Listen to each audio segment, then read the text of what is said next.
Meanwhile, in front of the ABS-CBN compound in Mother Ignacia, Quezon City, candles are lit as employees express their sadness over the shutdown of their network tonight. Arlene Delgado is right there in Mother Ignacia for more details. Yes, Arlene, go ahead. Jego, we are here in front of the ABS-CBN compound along Esguera Avenue here in Quezon City. And as you can see behind me, colors of the network logo are flashed on the facade of the network as they officially signed off tonight following the order from the National Telecommunications Commission. Jego, station cars are coming in and out of the compound. Bulk of employees have yet to go out, but we were able to talk to some of them. One of them is Annabel Montenegro, who works as a graphic designer in the station's News and Current Affairs department for 20 years. She says she feels really sad, but adds she still believes in the network despite what happened and still hopeful that they could go on air soon.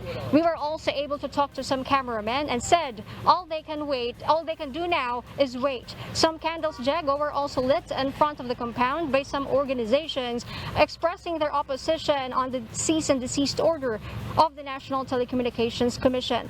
Jego, earlier, senators during their hybrid session expressed their regrets as well and opposition on the said order.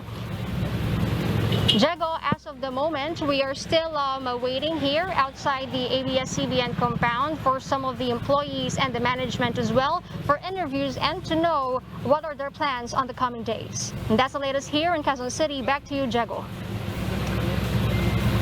Yes, Harley, in absence of an official statement with regard to the next step of ABS-CBN, have you heard if they will file a TRO with the RTC, Court of Appeals, or the Supreme Court, or will they wait for Congress to hear their petition to renew their franchise?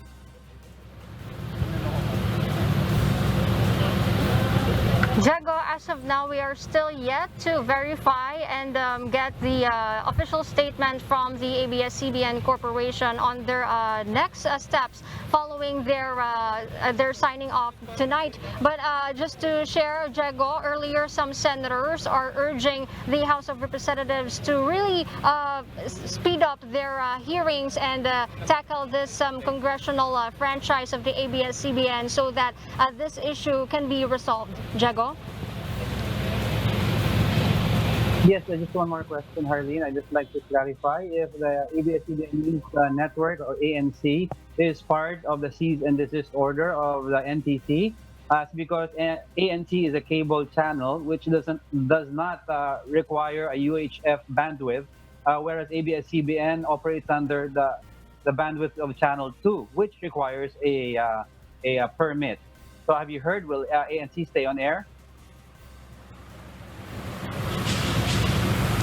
Jego, we're still verifying if the ANC will still go on air, but as we speak, Jego, the Channel 2 free air station has officially signed off, and we were, according to some employees that we were able to talk to earlier, Jego, the instruction to them is still to come to work tomorrow because they will do some tapings for their other platforms that are not included in the scope of the cease and desist order. Jego?